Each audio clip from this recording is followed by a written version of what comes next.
Sir. अरे उदय, काय करतो? Thank you sir, thank you sir. आपल्या घरातलं तुम्ही निस्तरलात, पण या गुंडांच्या शोगिरीला बरेच शाळकरी मुलं बळी पडतायत सर.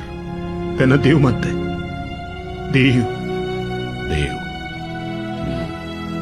देव असतील तर मग मिरवणूक निघालीच पाहिजे